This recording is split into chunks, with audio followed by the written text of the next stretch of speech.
ഭാര്യേൻ്റെ മുമ്പിൽ ആളാവുക എന്നുള്ളത് ഒരു കല്യാണം കഴിഞ്ഞ ഉടനെ എല്ലാവർക്കും ഉണ്ടാകുന്ന ഒരു സ്വഭാവം. എനിക്ക് ആ സ്വഭാവം ഉണ്ടായി. ഇങ്ങനെ ഭാര്യേനെ കൂട്ടി ഞാൻ പർച്ചേസിന് പോവാണ്. അങ്ങനെ ഞാൻ അവിടെ എത്തിയിട്ട് പറയുകയാണെങ്കിൽ ഒരു ചുരിദാർ വാങ്ങിത്തരാം. അപ്പോൾ അവൾ പറഞ്ഞ ചുരിദാർ വേണ്ട, ഇഷ്ടമാതിരി ചുരിദാർ വീട്ടിലുണ്ട്, എന്നാൽ പിന്നെ ഒരു സാരി ആയിക്കോട്ടെ. ഇന്നലെ പെങ്ങളെ വീട്ടിൽ പോയപ്പോൾ സാരിയാണ് കിട്ടി. എന്തിനാണ് ഈ വസ്ത്രം ഇങ്ങനെ പൈസ ഇങ്ങനെ നശിപ്പിക്കുന്നത്? എന്തിനാണ് ഇത്ര പൈസ ഇങ്ങനെ അനാവശ്യമായിട്ട് നശിപ്പിക്കുന്നത്? സത്യം പറഞ്ഞാൽ എനിക്ക് ഭയങ്കര നന്ദിയൊക്കെ തോന്നി ഭഗവാനോട്. കാരണം ഇന്നലെ കാശ് ചിലവാക്കാത്ത ഒരു ഭാര്യയാണല്ലോ എനിക്ക് കിട്ടിയത്. അദ്ദേഹത്തോട് ഭയങ്കര നന്ദിയൊക്കെ പറഞ്ഞ് അങ്ങനെ അവളുടെ അഭിപ്രായം അനുസരിച്ച് ബാക്കി എല്ലാവർക്കും ഡ്രസ്സൊക്കെ എടുത്ത് ഞാൻ വീട്ടിലെത്തി.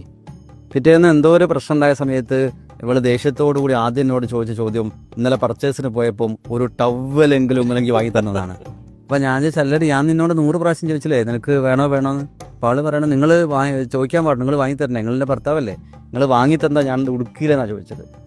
അന്നാണ് എനിക്ക് മനസ്സിലായത് അവള് വേണം എന്ന് പറയില്ല, അവള് വേണ്ട എന്ന് പറയും. വേണോ എന്ന് ചോദിച്ചാൽ വേണ്ട എന്ന് മാത്രം പറയുക ചെയ്യാം.